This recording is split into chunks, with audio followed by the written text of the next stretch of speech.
ગરમીમાં ખાવાની મજા પડે તેવી ખાટી મીઠી ચટપટી એવી આમલીની કુલ્ફી બનાવીશું। તો ફ્રેન્ડ્સ, કેમ છો? જય સ્વામિનારાયણ। સ્વાગત છે તમારું મારા કિચનમાં। તો ફ્રેન્ડ્સ, વિડીયોને શરૂ કરતાં પહેલાં જો હજુ સુધી તમે મારી ચેનલને સબસ્ક્રાઈબ નથી કરી તો મારી ચેનલને જરૂરથી સબસ્ક્રાઈબ કરી લેજો અને મારા વિડીયોને ફેમિલી ફ્રેન્ડ્સમાં જરૂરથી શેર કરી દેજો। તો આમલીની ચટપટી કુલ્ફી બનાવવા માટે સૌથી પહેલાં એક સોસ પેન લઈ લઈશું, તેમાં 1.5 ગ્લાસ જેટલું પાણી ઉમેરી દઈશું અને હવે આપણે તેમાં 3 ટેબલ સ્પૂન ભરીને આમલીનો પાવડર ઉમેરી દઈશું। 1.3 કપ જેટલો ગોળ ઉમેરી દઈશું, 1 ચમચી જેટલું શેકેલું જીરું ઉમેરી દઈશું, 1 ચમચી જેટલો સંચળ પાવડર ઉમેરી દઈશું અને 1 ચમચી જેટલો મેં અહીંયા ચાટ મસાલો ઉમેરેલો છે। અને હવે આપણે ચમચીની મદદથી હલાવીને બધા જ મસાલાને પાણીમાં સરસ રીતે મિક્સ કરી લઈશું અને ત્યાર પછી આપણે ગેસની ફ્લેમને ઓન કરીશું અને પેનને ગેસ ઉપર ગરમ કરવા માટે રાખી દઈશું।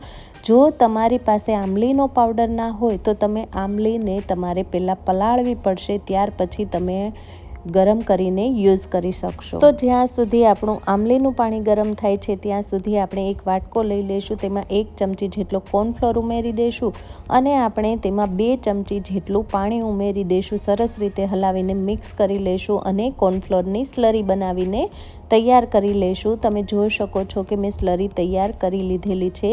તો હવે આ બાજુ આપણું આમલીવાળું પાણી પણ ગરમ થવા લાગ્યું છે। 2 થી 3 મિનિટ જેવું ગરમ થાય એટલે ત્યાર પછી આપણે તેમાં અડધી ચમચી જેટલું લાલ મરચું પાવડર ઉમેરી દઈશું અને જે કોર્નફ્લોરની સ્લરી બનાવીને તૈયાર કરેલી છે તેને પણ ઉમેરી દઈશું અને સરસ રીતે હલાવીને મિક્સ કરી લઈશું।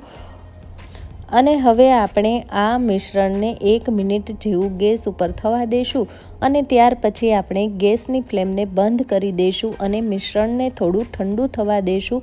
મિશ્રણ થોડું ઠંડુ થાય ત્યાર પછી આપણે તેમાં બ્લેન્ડર ફેરવીશું।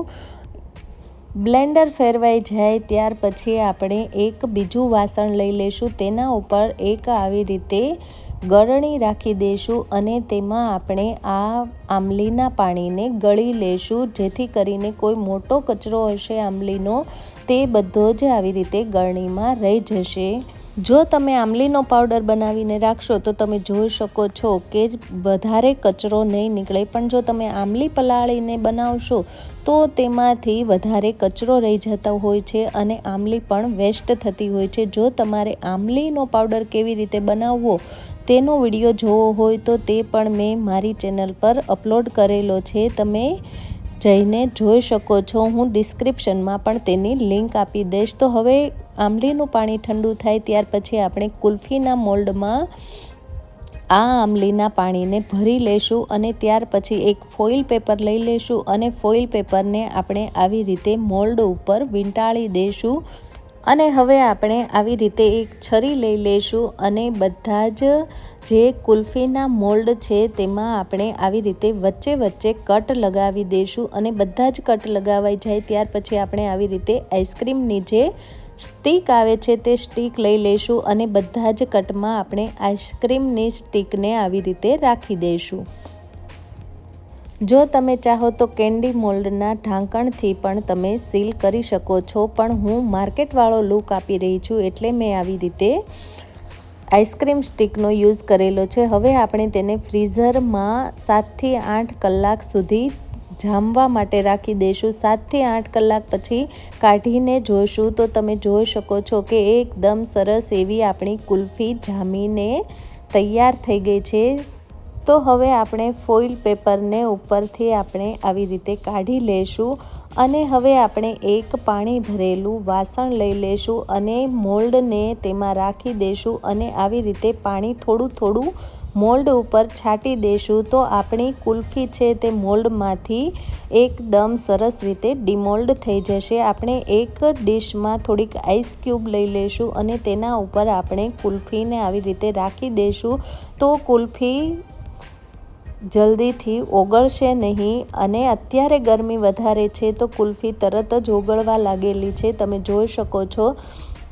તો ફ્રેન્ડ્સ, આપણી એકદમ ચટપટી ખાટી મીઠી એવી આમલીની કુલ્ફી બનીને તૈયાર થઈ ગઈ છે। બાળકોને તો આ કુલ્ફી ખાવાની ખૂબ જ મજા પડી જશે।